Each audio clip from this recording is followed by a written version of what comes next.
Olá, pessoal, tudo bem? Sejam bem-vindos a mais uma aula, mais um estudo do Vem Segue-me. Essa semana entramos aqui nos livros de Esdras e Neemias, e o tema é Faço uma grande obra. Eu convido você, se você ainda não é inscrito, por favor, se inscreva nesse canal, ative o sininho aí para receber as notificações e deixe o seu comentário, que é muito importante. Estudaremos os seguintes tópicos. Os templos podem nos trazer alegria. Podemos ajudar a obra de Deus a avançar apesar da oposição. Somos abençoados quando estudamos as Escrituras, experimentar a alegria do templo. Bom, o primeiro tópico é: os templos podem nos trazer alegria. Bom, antes de entrar nesse tópico, eu queria relembrar, na semana passada nós finalizamos os livros de Segundo Reis, e eu tive a oportunidade de ir no cinema com a minha filha, e eu assisti o filme chamado Thor. E eu queria convidar vocês a assistir esse filme. Parece que ele foi feito, todo o roteiro dele, com base no livro de Segundo Reis, que nós estudamos. Ali a gente vê claramente a luta entre o bem e o mal, a gente vê claramente a exposição ali e o destaque de outros deuses, os deuses de Baal. A gente vê a oposição ali representada por uma figura do mal, eu diria ali Satanás, né? Próprio inimigo do Senhor, o inimigo do bem, representado nesse filme. Então, assim, foi um filme que eu achei que seria um filme tranquilo, e acabou que foi um filme bem pesado. A classificação do filme é 14 anos, então eu convido vocês a assistirem com essa visão aí de aprendizado, mas com cuidado para não levar crianças para assistir esse filme, que é o Thor, ok? Então, quando eu assisti o filme Thor, eu lembrei exatamente do livro de Segundo Reis. Então, a gente vê que existe aí no mundo, né, é muito bem claro, essa disputa entre o bem e o mal. Nós sabemos que nós estamos nos últimos dias, que a segunda vinda de Jesus Cristo, ela é próxima, e que nós devemos nos preparar. Então, até no cinema a gente vê esse conteúdo sendo exposto, né, para que a gente possa se atentar exatamente para todas as coisas que acontecem, tanto para o bem quanto para o mal, e a influência que o mal é a influência que a oposição realiza nas nossas vidas. Então, nós precisamos tomar esse cuidado. Bom, esse aqui foi só um parênteses que eu fiz aqui, desse filme que eu assisti essa semana, que coincidiu com a aula do Vem Segue-me da semana passada. Bom, essa semana aqui, vamos falar sobre Esdras e Neemias. E o que é destacado nesses dois livros é sobre os templos, né? A importância dos templos na nossa vida e que eles podem nos trazer alegria. Começando no versículo 8 e 9 do capítulo 3, diz assim: no segundo ano da sua vinda à casa de Deus em Jerusalém, no segundo mês começaram Zorobabel, filho de Seatiel, e Jesuá, filho de Josadaque, e outros seus irmãos, os sacerdotes, os levitas e todos os que vieram do cativeiro a Jerusalém, e constituíram os levitas da idade de 20 anos e acima para dirigissem a obra da casa do Senhor. Então, eles tinham a meta aí de reconstruir o templo de Jerusalém.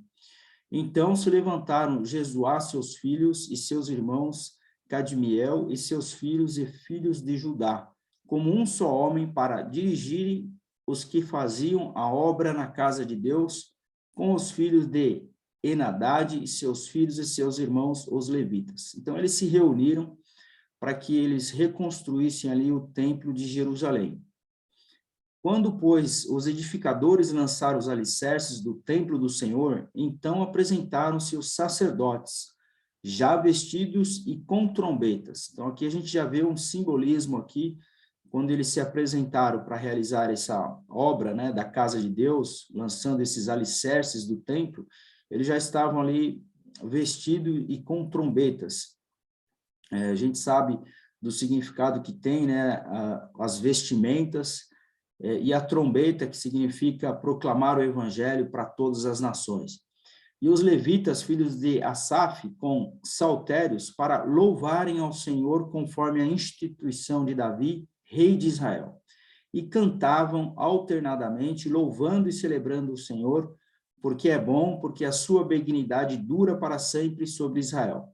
E todo o povo jubilou com grande júbilo, quando louvaram ao Senhor pela fundação da casa do Senhor. Então, a gente lê aqui nessas escrituras que o povo estava feliz, eles estavam louvando ao Senhor por aquele momento de reconstrução da casa do Senhor, aquela reconstrução do templo de Deus. Então, para isso, eles se prepararam, se vestiram, trouxeram suas trombetas, estavam ali louvando e se jubilando para essa construção, ou seja, estavam muito felizes.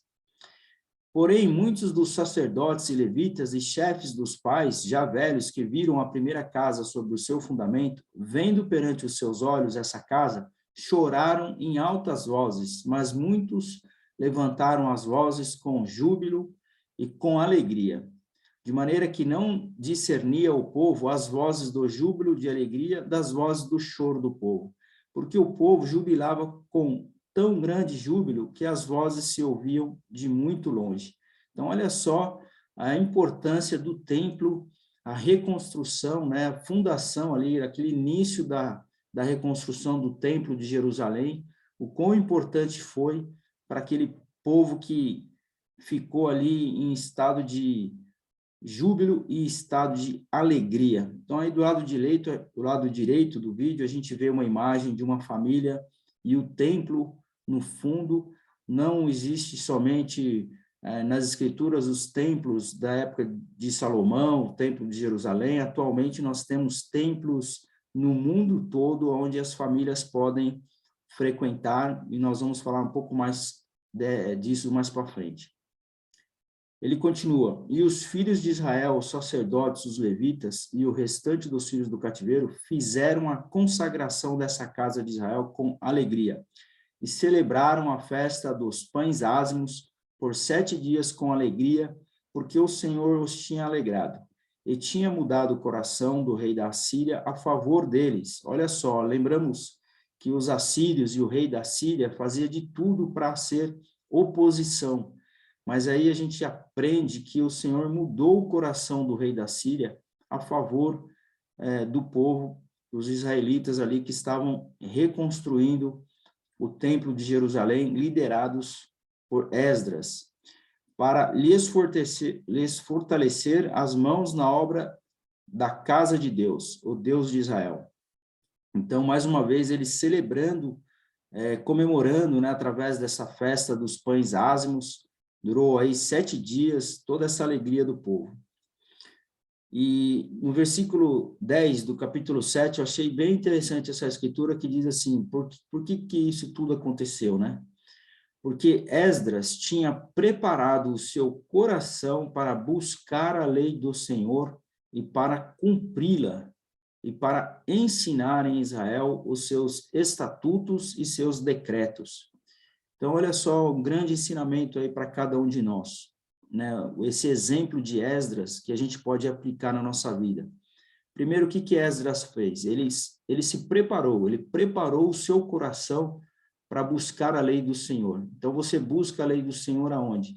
Você busca nas Escrituras. Nós temos falado já nas aulas anteriores a importância de nós estudarmos as Escrituras, banquetear com as Escrituras. E Esdras, ele fez exatamente isso. Ele preparou o seu coração para buscar a lei do Senhor, estudando as Escrituras. Depois disso, o que ele fez? Não só se preparou para buscar, mas também para cumprir todas as leis e mandamentos de Deus. Então, ele se preparou o coração dele para buscar esses mandamentos da lei do Senhor nas Escrituras, e ele se preparou também para aplicar, para cumprir todos esses ensinamentos. Depois que ele se prepara, depois que ele cumpre esses mandamentos, o que acontece? Ele adquire um testemunho.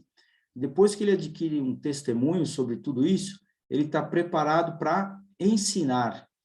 Foi exatamente isso que Esdras fez. Ele se preparou para buscar a lei do Senhor e para cumprir os mandamentos, ou seja, para aplicar na sua vida, porque não adianta você ensinar se você não aplica aquilo que você está ensinando. Então, Esdras, ele foi esse exemplo, ele se preparou, ele cumpriu e ele ensinou em Israel. Então, esses são os 3 exemplos de Esdras que a gente pode trazer para a nossa vida, a gente pode aplicar na nossa vida, né? Se preparar para buscar, aprender mais sobre a palavra do Senhor, aplicar esses ensinamentos na nossa vida, adquirindo um testemunho e ensinando as pessoas ao nosso redor, né? Então, esse é um grande exemplo e uma escritura que eu destaquei aqui, queria compartilhar com vocês. Bom, por que é importante, né, a construção de um templo e por que a construção de um templo é um motivo para comemorar, né? Por que é importante a construção de um templo e por que quando um templo é anunciado, né? Hoje o profeta ele anuncia na conferência a construção de templos no mundo todo. E por que é motivo de comemorar? Porque nos templos são realizadas ordenanças para os vivos e para os mortos. Então, Esdras sabia muito bem disso, né? Todos os templos, templo de Salomão, o templo lá de Jerusalém, né? Os templos que existem hoje no mundo todo são templos onde existe a realização de ordenanças como o batismo vicário, ordenanças como selamento, ordenanças como a ablução, a vestimenta, né? Todas as ordenanças necessárias para que você possa um dia voltar à presença de Deus, você pode realizar dentro de um templo de Deus, onde você realiza, por exemplo, o casamento para toda a eternidade. Então, são ordenanças eternas que são realizadas nos templos. É diferente, quando você realiza uma ordenança na capela, quando você casa numa igreja ou num salão de festas, num buffet ou numa capela da igreja, você está casando para essa vida. Mas quando você casa e realiza a ordenança do casamento dentro de um templo, você está realizando esse casamento para toda a eternidade, ou seja, a morte não vai separar o casal. Então, por isso que é importante nós comemorarmos toda vez que um templo é anunciado, toda vez que um templo é construído, porque a obra de Deus está avançando e nós vamos poder realizar ordenanças e batismos para os vivos e para os mortos. E assim o Senhor realiza o seu plano aqui na terra. E nós precisamos ser instrumento nas mãos de Deus nesse trabalho, nessa sua obra. O presidente Russell M. Nelson, atual profeta da igreja, ele ensinou: podemos ser inspirados durante todo o dia com experiências que outros tiveram com relação ao templo e à história da família. Mas precisamos fazer alguma coisa para, de fato, sentir essa alegria por nós mesmos. Gostaria de fazer um desafio a cada um de nós, para que o sentimento maravilhoso advindo deste trabalho continue e até aumente. Incentivo vocês, em espírito de oração, ponderarem que tipo de sacrifício, de preferência de tempo, vocês podem fazer para, neste ano, participar mais do trabalho do templo e da história da família. Estamos empenhados na obra do Senhor, na obra do Deus Todo-Poderoso. Ele vive. Jesus é o Cristo. Esta é sua igreja. Somos seus filhos do convênio. Ele pode contar conosco. Então, como eu disse, nós precisamos ser instrumento nas mãos de Deus para trabalhar nessa obra, realizando e participando mais do trabalho do templo e da história da família, como disse o profeta. Aqui do lado direito, um templo, é o templo do Rio de Janeiro, talvez o último templo dedicado aqui no Brasil, uma imagem aí onde uma grande festa, uma grande celebração, uma grande visitação pública foi feita para que todas as pessoas pudessem entrar, não somente membros da igreja, mas todas as pessoas são convidadas a entrar no templo antes de ele ser dedicado, para que vocês possam conhecer a pia batismal, que fica sobre os 12 bois, representando as 12 tribos de Israel, todos os simbolismos que existem dentro do templo, todas as pessoas podem conhecer durante a visitação pública. E depois, somente membros dignos da Igreja de Jesus Cristo, com uma recomendação, podem entrar no templo para realizar esse trabalho. E é isso que o profeta pede que nós façamos. O próximo tópico é: podemos ajudar a obra de Deus a avançar apesar da oposição. Neemias 6:3. Nós vemos aqui Esdras, os desafios que Esdras ele enfrentou. Diz assim: enviei-lhes mensageiros para dizer: faço uma grande obra, de modo que não poderei descer por que cessaria esta obra enquanto eu a deixasse e fosse ter convosco? Então, a gente vê que eles possuíam muitos desafios, Esdras e Neemias, na construção ali do templo e também na construção do Muro de Jerusalém. O Muro de Jerusalém, ele foi destruído ali por Nabucodonosor, e eles tiveram essa responsabilidade, né? Esdras tinha a responsabilidade de ajudar o povo de uma forma espiritual. Ele foi escolhido pelo Senhor ali para ajudar a fortalecer espiritualmente todo o povo de Israel. E Neemias tinha essa responsabilidade de ajudar na construção de Jerusalém. Então, ele foi reconstruir o muro de Jerusalém, é um muro que foi reconstruído no período de 52 dias. Mas, nesse período, a oposição sempre quis atrapalhar para que ele não fizesse a obra, para que todas as coisas que o Senhor havia ordenado não fosse realizada. Então, assim, eles tiveram uma grande dificuldade. E aqui ele faz essa pergunta, né? De que modo não poderei descer? Por que cessaria essa obra enquanto eu a deixasse e fosse ter convosco? Então, a pergunta que é feita aqui na aula, né, do Vem Segue dessa semana é: como a grande obra de Neemias pode ser comparada à nossa vida? Então, a gente sabe que ele realizou uma grande obra, e de que maneira nós podemos comparar essa obra à nossa vida? E que trabalho importante Deus nos deu para fazer? Então, gostaria que vocês ponderassem também aqui, são trabalhos grandes e importantes que Esdras e Neemias realizou, como a construção, né, a reconstrução do Templo de Jerusalém, a reconstrução aí do Muro de Jerusalém. Eles fizeram uma obra importante, principalmente a obra espiritual, fortalecendo o povo a guardar as leis e mandamentos de Deus, e isso são exemplos para que a gente possa aplicar na nossa vida, né? Que trabalho importante Deus nos deu para fazer, o que você pode fazer? Sabendo que eles também tinham oposição, no versículo 4 de Esdras, do capítulo 4, a escritura diz: todavia o povo da terra debilitava as mãos do povo de Judá e inquietava-os no edificar. Então, assim, como Satanás tenta enfraquecer nossas mãos e nos atrapalhar ao fazer a obra de Deus, então, como eu disse ali, né, Esdras e Neemias sempre tiveram a oposição para enfrentar, para poder desanimá-los. Essa oposição vinha para tentar enfraquecê-los, para debilitá-los, mas eles superaram todos esses desafios, todas as oposições que Satanás colocava ali para tentar enfraquecer eles nessa obra que eles estavam realizando, que é essa obra de Deus. E no versículo 6 e 7, apesar dessa oposição, o que aconteceu? Porém, edificamos o muro e todo o muro se fechou até sua metade, porque o coração do povo se inclinava a trabalhar. E sucedeu que, ouvindo Sambalate e Tobias e os árabes e os amonitas e os asdoditas, que tanto ia crescendo a reparação dos muros de Jerusalém, que já as roturas se começavam a tapar, e iraram-se de sobremodo. Então, aqui a gente vê